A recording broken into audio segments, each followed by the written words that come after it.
Hey guys, Simon here from Simon Says Cycling. Today I'm going to give you a few tips on nutrition ahead of a century, ahead of a long ride, 160 kilometer plus ride, 100-mile ride. Here's some nutritional tips, simple but effective, that'll help you perform better on the day. You know, if you're racing on the weekend, firstly, the night before and 2 nights before, you can afford to eat a little more, probably more carbohydrates, maybe a little bit of lean protein, but you can afford to eat a little more. Secondly, you want to stay very hydrated in the day or two before the event. When I mean hydrated, I don't mean just drinking water. A lot of times people make the mistake, they just drink water, and what happens is they keep running to the bathroom, and by the time they get to the event, they're actually dehydrated because they're flushing out a lot of electrolytes. So being hydrated means drinking water but mixing in maybe some regular old table salt or some electrolytes, and mixing that in your water and making sure that your body is absorbing the water. That's very important in the days leading up to the event. If you've eaten a good dinner the night before, you do not really have to eat a big breakfast. A lot of times riders make a mistake by eating too much for breakfast.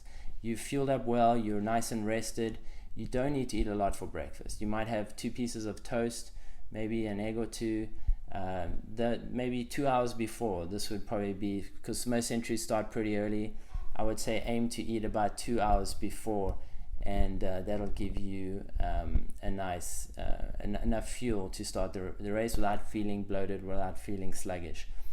From about an hour and a half to about 30 minutes before, I would sip on your preferred sports drink full of electrolytes, staying nice and hydrated. That's going to help you be hydrated going into the event, but stop about 30 minutes before. Allow yourself to process those fluids and go to the bathroom. You don't want to start the event feeling like you need to go to the bathroom. You want to have gone to the bathroom and don't feel like you need a bathroom break within the first few miles. Once you're in the event, you're nice and fueled up. You probably don't have to eat much in this first hour. You do want to stay hydrated, sipping every 15 to 20 minutes on your bottle. And after about hour 2, you may want to start eating. You may want to have some energy bars.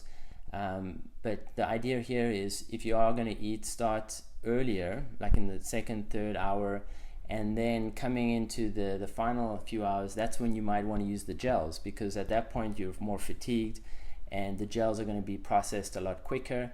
You may have something with a little bit of caffeine to help you stay mentally focused in the second part of the ride. In the early part of the ride, in the second, third hour, that's when you may want to eat some of those energy bars, some food. But you probably don't have to eat a whole lot if you've gone into the race well rested and and you've eaten enough.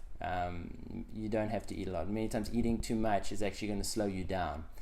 And besides that, make sure the hydration keeps coming. Every 15 to 20 minutes you're going to go through quite a few bottles, so you want to stop at those rest stops and you want to stay very hydrated so that you can finish strong. If you're waiting until you're thirsty or hungry to eat or drink, you've waited too long. Get a good quality sports drink. Scratch Labs or EFS or some of these are great quality sports drinks and have more electrolytes than some of the cheaper sports drinks, and highly recommended for your bottles. Hope you guys enjoyed those tips. Have fun on those centuries.